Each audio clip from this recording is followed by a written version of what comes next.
ఆంధ్రప్రదేశ్లో కూటమి ప్రభుత్వం రెడ్ బుక్ పేరుతో అరాచకాలు సృష్టిస్తోందంటూ వైఎస్ఆర్సీపీ ప్రధాన కార్యదర్శి సతీష్ రెడ్డి తీవ్ర విమర్శలు చేశారు.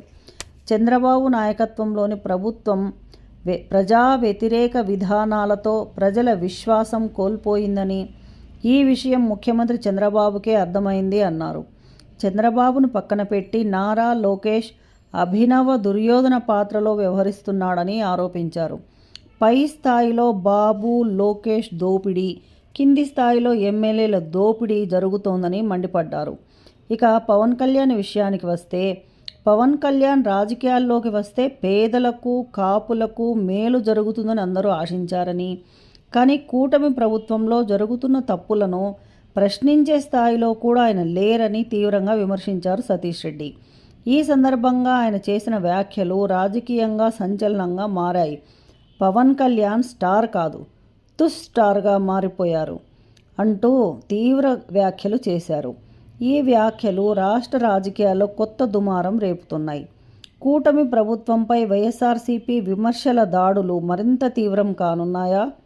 పవన్ కళ్యాణ్ ఇంకా టీడీపీ నేతల నుంచి స్పందన ఎలా ఉండబోతోంది అన్నది రాజకీయ వర్గాల్లో ఆసక్తిగా మారింది. దుర్యోధనుడు లోకేష్ గారి నాయకత్వంలో జరుగుతున్నటువంటి ఈ రెడ్ బుక్ పాలన చూస్తే ఆశ్చర్యం వేస్తూ ఉంది. నిన్న కదిరిలో జరిగినటువంటి సంఘటన, అజయ్ అనేటువంటి ఒక దళిత అబ్బాయి, అసలు ఏ పార్టీలో ఏం సంబంధం లేదు, ఒక చిన్న ఘర్షణ జరిగింది, లేకుండా ఉంటే ఒక చిన్న తోపులాటలో వాళ్ళకు సమీప బంధువు అయినటువంటి ఒక అమ్మాయి కింద పడిపోతే దాన్ని నానా యాగి చేసి, అది ఏదో వైఎస్ఆర్ కాంగ్రెస్ పార్టీ కార్యకర్తలంతా అరాచకం చేస్తున్నట్టు, వైఎస్ఆర్ కాంగ్రెస్ పార్టీ నాయకులు గర్భిణీ స్త్రీల మీద దౌర్జన్యం చేస్తున్నటువంటి చిత్రీకరించేటువంటి ప్రయత్నం ఈరోజు ఈ ప్రభుత్వం చేసేటువంటి విధానం చూస్తే వీళ్ళని ఏమన్నా కూడా అర్థం కావడం లేదు. లోకేష్ గారు ఒకసారి గమనించండి, ఒక అమ్మాయి ఏమి జరిగిందో, ఆమె ఏం కంప్లైంట్ ఇచ్చిందో, అది వాస్తవం ఎంతో కూర్చొని మీరు తేల్చుకోవాలా. తేల్చుకోకుండా ఒక చిన్న సాకు దొరికింది, వైఎస్ఆర్ కాంగ్రెస్ పార్టీ వాళ్ళ మీద బురద జల్లాలనేటువంటి అత్యుత్సాహంతో మీరు చేసేటువంటి పని ఈరోజు మీ మీదనే బూమరాంగ్ అయింది. వాస్తవంగా ఆ అమర్ అనేటువంటి వ్యక్తి జనసేనకు సంబంధించినటువంటి వ్యక్తి, జనసేన పవన్ కళ్యాణ్ అభిమాని అని చెప్పి స్థానికంగా అక్కడనేటువంటి ఆ ఎంపీటీసీ పరిధి గెలుచుకునేటువంటి ఎంపీటీసీ అభ్యర్థి అమర్ అనేటువంటి వ్యక్తి ఈరోజు ఆయన కన్ఫెషన్ ఇచ్చాడు. ఈ అజయ్ అనేటువంటి ఎవరో కాదు, ఇతను పూర్తి పవన్ కళ్యాణ్ యొక్క అభిమాని, అతని చేతి మీద పచ్చబొట్టు కూడా ఉంది, పవన్ కళ్యాణ్ యొక్క పచ్చబొట్టు కూడా ఉంది. అతను ఎంపీటీసీ ఎన్నికల్లో నేను పోటీ చేసేటప్పుడు నా గెలుపుకు చాలా సహకరించాడని చెప్పి ఆ అమర్ అనేటువంటి వ్యక్తి ఈరోజు కన్ఫెషన్ చేస్తున్నాడు. అసలు ఏమి చేయాలనుకున్న లోకేష్ గారు ఒకసారి మీరు చెప్పండి. మీకు ఎక్కడ అవకాశం దొరికితే, మీకు ఎక్కడ ఏ విషయం మీద చేయాలనుకున్నా కూడా తెలుగుదేశం పార్టీని అప్రతిష్ట పాలు చేయాలా, తెలుగుదేశం పార్టీ నాయకుల మీద బురద జల్లాలనేటువంటి కార్యక్రమం తప్పితే, ఈరోజు ఈ కార్యక్రమం చేసి ఒక షెడ్యూల్ క్యాస్ట్ అబ్బాయిని దాడి చేసి కొట్టుకుంటూ పోలీస్ స్టేషన్కు తీసుకుని పోయి నానా చిత్రహింసలు పెట్టారే, మీ మీద ఎస్సీ ఎస్టీ అట్రాసిటీ కేసు ఎందుకు వర్తించదో మీరందరూ కూడా చెప్పాలి. ఒక కంప్లైంట్ వచ్చింది, ఆ కంప్లైంట్లో వాస్తవం ఎంత, దాంట్లో విచారించకుండానే ఆ ఊరంతా ఒక చిన్న తోపులాట, అంటే ఆ దెబ్బలు తగిలినటువంటి కింద పడిపోయినటువంటి ఆ యువతి, ఆ తర్వాత ఈ అబ్బాయి అజయ్ అనే అబ్బాయి సమీప బంధువులు, చాలా దగ్గరగా ఒకరికొకరు వాళ్ళిద్దరూ కావాల్సినటువంటి వ్యక్తులు, వాళ్ళకు ఉన్నటువంటి కుటుంబ తగాదాలో లేకుంటే వాళ్ళకు ఉన్నటువంటి వ్యక్తిగత కారణాల వల్ల ఏదో చిన్న ఘర్షణ జరిగితే దాన్ని తీసుకొని వైఎస్ఆర్ కాంగ్రెస్ పార్టీకి అంతా ఆపాదించి వైఎస్ఆర్ కాంగ్రెస్ పార్టీని అప్రతిష్టాలని చేయడం ఎంతవరకు న్యాయం అని చెప్పి ఈ సందర్భంగా ఈ ప్రభుత్వంలో ఉన్నటువంటి ప్రతి ఒక్కరిని కూడా అడుగుతున్నాను. ముఖ్యంగా పోలీసులను అడుగుతున్నా, మీరు ఏ రకంగా ఆ అబ్బాయిని మ్యాన్ హ్యాండిల్ చేస్తారు? మీకు కొన్ని మీకు కొన్ని కాండక్ట్ రూల్స్ లేవా? మీరు ఏ రకంగా ఒక షెడ్యూల్ క్యాస్ట్ అబ్బాయిని ఆ రకంగా తీసుకొని పోగలుగుతారు అని నేను చెప్పి అడుగుతున్నాను. ఇదొక్కటే కాదు, ఇటీవల కాలంలో చూస్తే ఎక్కడ వైఎస్ఆర్ కాంగ్రెస్ పార్టీ నాయకుల మీద చిన్న అవకాశం ఉన్నా కూడా కారుమూరి వెంకటరెడ్డిని అదే రకంగా మీరు చేశారు. ఎక్కడో అనంతపూర్ మీద కంప్లైంట్ ఇచ్చినారు, అతను హైదరాబాద్లో ఉంటే ఆగమేఘాల మీద పోయినారు, తీసుకొని వచ్చినారు, మళ్ళా కోర్టులో చీవాట్లు పెడితే మీరు ఆయన వదిలిపెట్టి పంపించారు. ఇటీవల చూస్తే మా పిన్నెల్లి రామకృష్ణారెడ్డి గారు ఆడ జరిగినటువంటి విషయం ఏంటంటే, తెలుగుదేశం పార్టీకి సంబంధించినటువంటి ఇద్దరు కొట్లాడుకొని ఒకరు చనిపోతే దాంట్లో మీ యొక్క దౌర్భాగ్యము, తెలుగుదేశం పార్టీ జరిగినటువంటి దాంట్లో తెలుగుదేశం పార్టీ వ్యక్తి చనిపోతే దాంట్లో ఆ మర్డర్ కేసులో కూర్చొని పిన్నెల్లి రామకృష్ణారెడ్డిని పెట్టడం, ఆయన సోదరిని పెట్టడం ఎంతవరకు సమంజసమో మీరు చెప్పారా? ఈరోజు మీ ప్రభుత్వం మీద విశ్వాసం పూర్తిగా కోల్పోయింది. ఈరోజు ఎక్కడ చూసినా చంద్రబాబు నాయుడు మీద వ్యతిరేకత, తెలుగుదేశం పార్టీ సంకీర్ణ ప్రభుత్వం మీద తీవ్ర వ్యతిరేకత ఎక్కడ చూసినా విపరీతంగా ఉంది. అది నేను చెప్పేటువంటి విషయం కాదు, స్వయంగా చంద్రబాబు నాయుడు గారే మొన్న జరిగినటువంటి కలెక్టర్ల కాన్ఫరెన్స్ సందర్భంగా నేను ఎంత చేసినా కూడా ప్రజల యొక్క ఈ స్టేక్ హోల్డర్స్కు నేను నమ్మకం కల్పించలేకపోతున్నా అని చెప్పి నర్మగర్భంగా ఆయన చేసుకునేటువంటి సర్వేలో వచ్చినటువంటి ఫలితాలు చంద్రబాబు నాయుడు గారు చెప్పారు. ఆ సందర్భంగా చంద్రబాబు నాయుడు గారు కలెక్టర్లు దానికి బాధ్యత వహించాలా అనే రకంగా కూడా మాట్లాడడం జరిగింది. చంద్రబాబు నాయుడు గారు తప్పు కలెక్టర్లది, ఎస్పీలది, ఇక్కడటువంటి అధికారులది కాదు. 100కి 100 తప్పు నీది, నీ కుమారునిది. మీ ప్రభుత్వం చేస్తున్నటువంటి ప్రజా వ్యతిరేక కార్యక్రమాల వల్లనే ఈరోజు మీ మీద నెగటివ్ ఉంది. మీరు తీసుకున్నటువంటి ప్రతి ఒక్క నిర్ణయం, మీరు ఏదైతే అనుకుంటున్నారో అభివృద్ధి నెపంతో మీరు చేసేటువంటి దోపిడీ ఏదైతే ఉందో దాన్ని ప్రజలు విపరీతంగా వ్యతిరేకిస్తాండరు. మీరు ఏవైతే హామీలు ఇచ్చారో ఎన్నికల ముందు అవన్నీ నిలబెట్టుకోలేదనేటువంటి విషయం మీద మీ మీద తీవ్రమైనటువంటి వ్యతిరేకత ఉంది. మీ పార్టీ కార్యకర్తలు చేస్తున్నటువంటి దౌర్జన్యాలు, మీ పార్టీ కార్యకర్తలు చేస్తున్నటువంటి దోపిడీలు చూసిన తర్వాత దాని మీద తీవ్ర వ్యతిరేకత ఉంది. దాన్ని మీరు అంగీకరించకుండా కలెక్టర్ మీదనో ఎస్పీ మీదనో కూర్చొని మీరు సరిగ్గా పని చేయడం లేకపోవడం వల్ల మాకు అప్రతిష్ట వచ్చిందో, లేకుండా అంటే మా పార్టీకి మైలేజ్ లేదని చెప్పి మాట్లాడడం విడ్డూరంగా ఉంది. మీరు ఒకసారి అనలైజ్ చేసుకోండి, మీకు అనుభవం ఉంది. మీరు చెప్పింది 100కి 100 వాస్తవం. చంద్రబాబు నాయుడు గారు ప్రజల్లో మీ మీద ఎటువంటి విశ్వాసం లేదని మీరు అంగీకరించినటువంటి విషయం వాస్తవం. మీ సర్వేలు కాదు, ఎవరు చేసినా కూడా ఎక్కడ ఆంధ్ర రాష్ట్రంలో పోయినా ప్రతి ఒక్కరు చర్చించుకునేటువంటి విషయం ఇదే. దీనికి కారణం మీ యొక్క వైఫల్యం, మీరు తీసుకునేటువంటి నిర్ణయాలు. మీరు ప్రభుత్వ కళాశాల తీసుకొని మీరు కారు చౌకగా అక్కడనేటువంటి కొంతమందికి అప్పగించాలా పీపీపీ మోడ్లో చేసేటువంటి విషయము ఏ రకంగా మీరు చెప్తారు? ఇప్పటికి దాదాపు 5,000 కోట్లు ఖర్చు పెట్టినారు. ప్రభుత్వ స్థలం కొన్ని వేల ఎకరాలు, ఒక్కొక్క ఎకరా కోట్లలో పోతుంది. దాన్ని తీసుకొని 99 పైసలకు మీరు కూర్చొని ప్రైవేట్ వ్యక్తులకు అప్పజెప్పడం, ప్రైవేట్ కళాశాలకు అప్పజెప్పిన తర్వాత రాబోయే 2 సంవత్సరాల వరకు అయ్యేటువంటి జీతాల ఖర్చు అంతా కూడా మేమే, ప్రభుత్వమే భరిస్తుంది, లాభాలు మాత్రం మీరు తినండి అంటే ప్రజలు ఏమైనా పిచ్చోళ్ళు అనుకున్నారా చంద్రబాబు నాయుడు గారు? మీరు ఆ రకంగా దోపిడీ చేసి ప్రైవేట్ వ్యక్తులకు ఇచ్చి బ్యాక్ డోర్ టేబుల్ కింద మీరు చేసేటువంటి వసూళ్ళు ప్రజలకు అర్థం కాదనుకుంటున్నారా? మీరు విశాఖపట్నంలో పెద్ద పెద్ద సంస్థలు, ఎవరికన్నా పేదోనికి 4 సెంట్లు భూమి ఇచ్చినామో, 2 సెంట్లు భూమి ఇచ్చినామో, లేకుంటే ఒక విద్యాసంస్థకి ఏదైనా 1 ఎకరా, 1/2 ఎకరా భూమి ఇచ్చినామంటే ఎవరైనా ఏమని అనుకుంటారు? ఈ ప్రపంచాన్నే శాసించేంత ధనమున్నటువంటి వ్యక్తులకు నీ యొక్క దానగుణం అవసరమా? నీ యొక్క కంపాషనేట్ నువ్వు కూర్చొని వాళ్ళకు 9 రూపాయలకు 90 రూపాయలకు మీరు ఎకరా భూమి, కోట్ల విలువైనటువంటి భూమి ఇవ్వాల్సినటువంటి అవసరం ఉందా చంద్రబాబు నాయుడు గారు? ఈ యొక్క సాకుతో, అభివృద్ధి సాకుతో ఆ ఊడ్సా అనేటువంటి సంస్థ నీకు సంబంధించినటువంటి, నీ కులస్తులకు సంబంధించినటువంటి ఇక్కడేటువంటి వ్యక్తులంతా కూర్చొని ఏదో విదేశీ పెట్టుబడులు అని చెప్పి ఈరోజు వాళ్ళకు ల్యాండ్స్ అలాట్మెంట్ చేయడం, ఇవన్నీ ఒకసారి గమనించండి. ఏ రకంగా మీరు నిర్ణయాలు తీసుకుంటారు, ఏ రకంగా మీరు ప్రభుత్వానికి సంబంధించినటువంటి ఆస్తులంతా ప్రైవేట్లకు లేకుంటే మీకు కావాల్సినటువంటి వ్యక్తులకు కారు చౌకగా అప్పగిస్తున్నారు. దీని మీద ఎందుకు ప్రజలు వ్యతిరేకించారో ఒకసారి ఆలోచన చేయండి.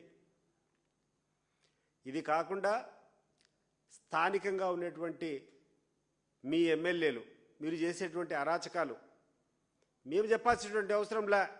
నీ ఆంధ్రజ్యోతి పేపర్, నీ ఈనాడు పేపర్లో చూసుకుంటే పుంకాలుగా వాళ్ళు రాస్తాండ్రు మీ ఎమ్మెల్యేలు ఏ రకంగా చేస్తున్నారు, ఎంత దౌర్భాగ్యంగా వసూలకు దిగజారినారు. వైఎస్ఆర్ కాంగ్రెస్ పార్టీ అభియోగం కాదు ఇది. మీకు సంబంధించినటువంటి ఆంధ్రజ్యోతి, మీకు సంబంధించినటువంటి ఈనాడు పేపర్లో మీరు లోకల్ ఎడిషన్ చేస్తే మీ ఎమ్మెల్యేల ప్రవర్తన ఏ రకంగా ఉందో వాళ్ళే మాట్లాడుతున్నారు. మీ తరపున బాజా మోగినటువంటి పేపర్లోనే మీ ఎమ్మెల్యేల గురించి మాట్లాడుతున్నారు. కానీ మీరు వాళ్ళ మీద చర్యలు తీసుకోలే. ఎందుకు మీరు వాళ్ళ చర్యలు తీసుకోలేదంటే, మీరు వాళ్ళ మీద చర్యలు తీసుకుంటే మీరు చేసేటువంటి పనులన్నింటినీ కూడా వాళ్ళు ఎండగడతారు, వాళ్ళు ప్రశ్నిస్తారు. వాళ్ళ ప్రశ్నలకు మీ దగ్గర సమాధానం లేదు కాబట్టి నువ్వు పై లెవెల్లో నువ్వు దోచుకుంటున్నావు, కింద లెవెల్లో కూర్చొని వాళ్ళు దోచుకుంటారు. అసలు లిక్కర్ స్కామ్ మీ పార్టీకి సంబంధించినటువంటి మీ తెలుగుదేశం అభ్యర్థి జయచంద్రారెడ్డి అక్కడ తంబళ్ళపల్లెలో రెడ్ హ్యాండెడ్గా దొరికితే ఈ రోజు వరకు అతన్ని అరెస్ట్ చేయకపోగా అతని కేసులో కూడా పెట్టలే. మీకు ధైర్యం ఉంటే ఒక ఓపెన్ కోర్టు పెట్టి తంబళ్ళపల్లి ఏరియాలో పోయి ఆ యొక్క లిక్కర్ మాఫియా ఎవరిది, ఆ యొక్క కర్మాగారం ఎవరైతే ఆ యొక్క స్పూరియస్ లిక్కర్ చేశారో అది ఎవరి ఆధ్వర్యంలో జరిగిందో తంబళ్ళపల్లికి పోయి అడిగితే, అన్నమయ్య జిల్లాలో పోయి అడిగితే ఎవరైనా చెప్తారు. ఆయన్ని వదిలిపెట్టి నువ్వు కూర్చొని మా జోగి రమేష్ గారిని అరెస్ట్ చేయడం అసలు ఎట్లా పోతోంది ఈ లోకము? నాకు అర్థం కావడంలే. ఇంత దరిద్రంగా మీ పరిపాలన ఉంటే ఇటీవల పవన్ కళ్యాణ్ గారు ఆయన కూర్చొని తాళ్ళు తీస్తా, నరాలు తీస్తా, రేఖలు లేకుండా నలుపుతా. ఏం సార్ పవన్ కళ్యాణ్ గారు, ఎవరిని నలుపుతారు? మీరు ఎందుకు చేస్తారు? అసలు నువ్వు ఇట్లా మాట్లాడడానికి కారణం ఏంది అని చెప్పి నేను అడుగుతాండా. నీ జోలికి మేము ఎవరం రాలేదే. వైఎస్ఆర్ కాంగ్రెస్ పార్టీ చాలా జాగ్రత్తగా నిన్ను ఒక్క మాట కూడా అనలే, నీ జోలికి కూడా రాలే. కానీ నేను పక్కన పెడితే నువ్వు తట్టుకోలేకుండావు. ఈరోజు కూర్చొని నీ ఇష్టానుసారము నీ ఇష్టం వచ్చినటువంటి బ్యాడ్ లాంగ్వేజ్తో నువ్వు కూర్చొని ఏదో పెద్ద రౌడీ మాదిరి తాట తీస్తా, తోలు తీస్తా. ఎవరిని సార్ నువ్వు తోలు తీయాల్సింది? నువ్వు చెప్పినటువంటి తప్పులన్నింటినీ, నువ్వు చెప్పినటువంటి వాగ్దానాలన్నింటినీ అమలు కాకుండా బాగా జగన్మోహన్ రెడ్డి గారు అధికారంలో ఉన్నటువంటి సమయంలో మీ కాపు వర్గానికి అంతా కూడా కాపు నేస్తామని చెప్పి డబ్బులు అందేటి ప్రతి సంవత్సరం. నువ్వు వస్తే ఇంకా గొప్పగా ఏదేదో చేస్తారనుకున్నారు. ఆ సామాజిక వర్గం అంతా నీతో సెయిల్ అయింది. ఈరోజు ఆ కాపు నేస్తం అనేది ₹1 ఎవరికి రాలే. ఆ రానటువంటి వాళ్ళకు తాట తీస్తావా, అమ్మలు తాట తీస్తావా? ఎన్నికల ముందు పెద్ద పెద్ద వాగ్దానాలు చేసావు, ఏంటో చేపిస్తావు, రాష్ట్రానికంతా మేలు చేస్తావని చెప్పి. ఈ సందర్భంగా ఒక చిన్న విషయం చెప్పాలనుకున్నా. ఒక ఊర్లో ఒక పెద్ద మార్కెటింగ్ స్ట్రాటజీస్ వచ్చి ఆయనకు ఒక ఏనుగు ఉన్నిందంట. ఆ ఏనుగు ద్వారా ఏదైనా సంపాదించుకోవాలని చెప్పి ఆలోచన చేసుకొని ఆ ఊర్లోకంతా ఒక దండవారు కొట్టించాడు. మా ఏనుగు పిత్తుతుంది, మీరందరూ కావాల్సినంతా చూడొచ్చు అని చెప్పి ఒక ప్రకటన వెలువరించాడు. ఊరంతా కూర్చొని, అరే ఇదేంది, ఏనుగు అంత పెద్ద ఆకారం కదా, చాలా బలమైనటువంటి జంతువు, అది పిత్తుతే ఎంత భయంకరంగా ఉంటుందో, ఏమైనా విస్ఫోటం వస్తుందో ఏమో అని చెప్పి ఊరంతా ఆడిపోయి చేరుకున్నారు. తీరా చూస్తే గంటలు నిరీక్షణ తర్వాత ఆ ఏనుగు తుస్సని పెట్టిందంట. సో ఆ రకంగా పవన్ కళ్యాణ్ గారు ఏదో ప్రపంచాన్ని అంతా శాసిస్తాడు, పవన్ కళ్యాణ్ గారు అంటే చాలా గొప్ప వ్యక్తి, పవర్ స్టార్ కదా, ఈయన ఏదేందో చించుతాడో ఆరేస్తాడని చేస్తే ఈరోజు నువ్వు చించలా ఆరేలా ఆ ఏనుగు గద పిత్తినట్టు నువ్వు కూడా తుస్సుమని పిత్తిపోతాడు. నీ అసమర్థతను ఈరోజు పక్కన పెట్టేదానికోసం అడపా కూర్చొని వైఎస్ఆర్ కాంగ్రెస్ పార్టీ మీద నీ ఇష్టం వచ్చినట్టు నోరు జారి మాట్లాడుతున్నావు. నేను అడుగుతున్నాను పవన్ కళ్యాణ్ గారు, నీ జోలికి ఎవరైనా వచ్చారా? నీ కథ ఎవరైనా మాట్లాడారా? నీ అసమర్థ పాలన ఏం చేస్తున్నావు? ఈ రాష్ట్రానికి హ్యాపీగా కూర్చున్నావు, ఆ యొక్క విమానాల్లో కూర్చొని 2 వారానికి ఒకసారి వస్తావు.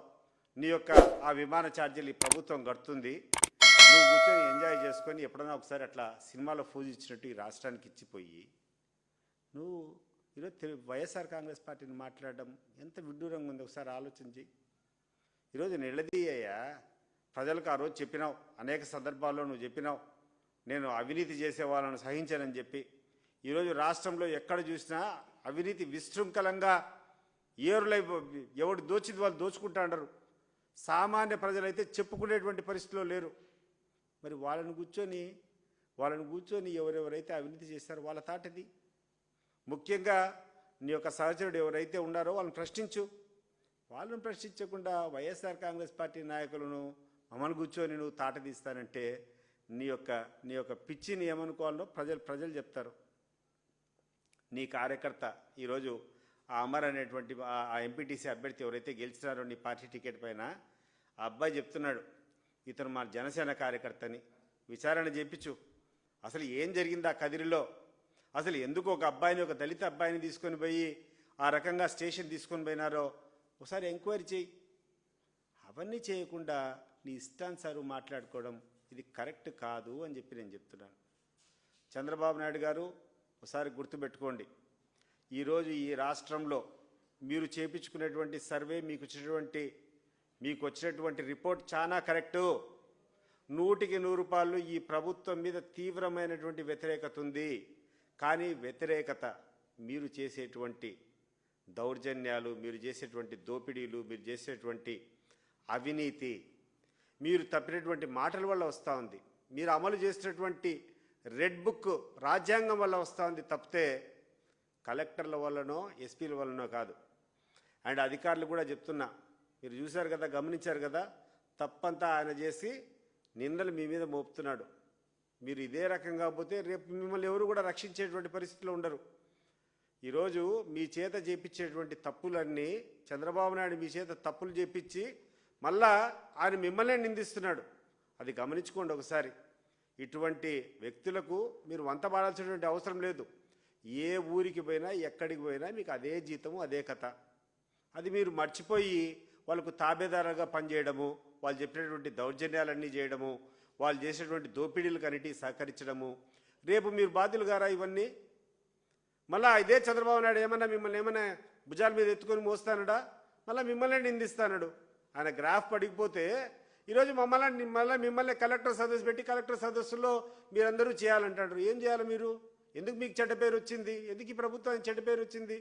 మీరు చేసేటువంటి పనికిరాని పనుల వల్ల, మీరు చేసేటువంటి అక్రమాల వల్ల, మీరు ఏ రకంగా ఒక చట్టాన్ని పక్కన పెట్టేసి ఒక వ్యక్తికి లేకుండా ఉంటే అధికార పార్టీకి మీరు సహకరించే విధంగా మీ నిర్ణయాలు ఉన్నాయి కాబట్టి ఈరోజు ఎక్కడ చూసినా కూడా వ్యతిరేకత వస్తూ ఉంది. ఇది గమనించాలని చెప్పి కోరుకుంటూ పవన్ కళ్యాణ్ గారికి మరొకసారి చెప్తున్నాను, అయ్యా సార్, మీ గురించి మాకు అవసరమే లేదు. నీ గురించి ఈరోజు నువ్వు అధికారంలో ఉండవు, నువ్వు ఎన్నెన్నో వాగ్దానాలు చేసినావు. ఆ వాగ్దానాలు అమలు చేసేదానికి ప్రయత్నం చేయి. లేకుండా అంటే ఎవడైనా తప్పులు చేస్తే వాడిని కరెక్ట్ చేసేదానికి నీకు ఉప ముఖ్యమంత్రి కదా, అది చేయి. అంతే తప్పితే నువ్వు కూర్చొని తెలుగుదేశం వైఎస్ఆర్ కాంగ్రెస్ పార్టీ వాళ్ళని ఏదో తాట తీస్తా, తోలు తీస్తా, ఇవన్నీ మంచి పద్ధతులు కాదు. అదే కాకుండా ఇటీవల కాలంలో ఈ పత్రిక, ఈ యొక్క మీడియాలో కూడా విపరీతమైనటువంటి పోగడలు. ఎందుకండి రాధాకృష్ణ గారు, కిరణ్ గారు, ఎందుకు ఈ రకంగా మీ పత్రికల్లో రాస్తారని నాకు అర్థమే కావడంలా.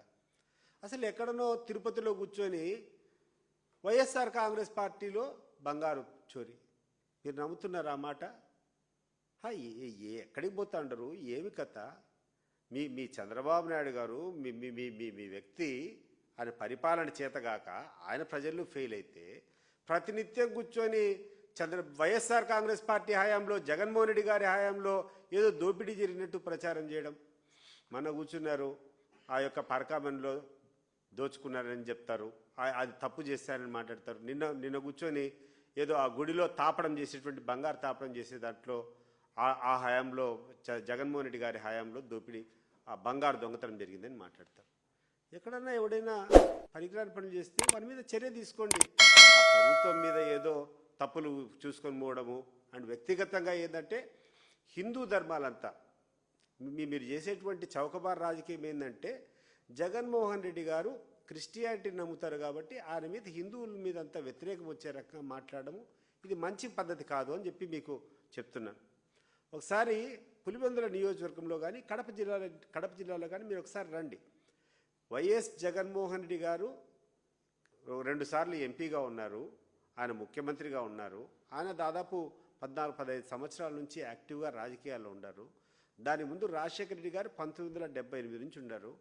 ఎక్కడైనా ఏ హిందూ దేవాలయానికి కానీ ఏ హిందూ వ్యక్తికి ఎక్కడైనా ఒక చిన్న అన్యాయం జరిగినట్టు మీరు ఎక్కడైనా నిరూపిస్తారా? వాళ్ళ హయాంలో పులివెందుల నియోజకవర్గంలో గండి ఆలయానికి దాదాపు 30-40 కోట్లు ఖర్చు పెట్టి ఆ యొక్క గండి ఆలయాన్ని అంతా కూడా నిర్మించడం జరిగింది. ఒకవేళ జగన్మోహన్ రెడ్డి గారు హిందూ వ్యతిరేకైతే ఎందుకు చేస్తాడు? అది పులివెందుల్లో ఉన్నటువంటి కృష్ణ ఆలయం ఉంది, దానికి 7-8 కోట్లు ఖర్చు పెట్టి చేశారు. పులివెందుల్లో ఉన్నటువంటి ప్రతి గ్రామంలో కూడా సిజిఎఫ్ నిధుల కింద ప్రతి ఊళ్ళల్లో కూడా విపరీతంగా 50 లక్షలు, 70 లక్షలు, కోటి రూపాయలు, 2 కోట్లు, కొన్ని 100 కోట్లు ఖర్చు పెట్టుకొని ఆలయాలను అభివృద్ధి చేసింది ఆ కుటుంబమయ్యా. వాళ్ళు ఏ మతమైనా కానీ, వాళ్ళు ఏ దేవుడైనా విశ్వసించండి, ఒక్కరోజు కూడా ఒక్క హిందూ మతానికి చిన్న మచ్చ కూడా వాళ్ళు తీసుకొని వచ్చినటువంటి కార్యక్రమం చేయలే. కానీ వాళ్ళ మీద మీరు మాట్లాడేటువంటి ప్రచారము, మీరు చేసేటువంటి విషయ ప్రచారం చూస్తే ఆ దేవుడే నిజంగా మిమ్మల్ని శిక్షిస్తాడు. మీరు చేసేటువంటి అపరాధాలు అంతా ఇంత కాదు, దేవుణ్ణి అడ్డం పెట్టుకొని రాజకీయం చేసేటువంటి నీచమైనటువంటి పరిస్థితికి మీరు వచ్చినారు. మీకు ధైర్యం ఉంటే, మీకులో నిజాయితీ ఉంటే రండి. మీరంతా ఎవరెవరైతే ఆయన మీద అభియోగాలు మోపుతున్నారో ఏ కార్యక్రమమైనా ఒక హిందూ ధర్మం నమ్మినటువంటి వ్యక్తికి కానీ, ఒక హిందూ ధార్మిక సంస్థకు కానీ, ఆయన జగన్మోహన్ రెడ్డి ద్వారా కానీ, వాళ్ళ కుటుంబ సభ్యుల ద్వారా కానీ ఎక్కడైనా ఒక చిన్న అపరాధం జరిగింటే మేము దేనికైనా సిద్ధం. కానీ దేవుణ్ణి అడ్డం పెట్టుకొని నీచమైనటువంటి రాజకీయాలు గడిపేటువంటి ప్రయత్నం చేస్తున్నారు కదా, ఆ దేవుడే మీకు సరైనటువంటి సమయంలో బుద్ధి చెప్తాడు. Please like, share and subscribe.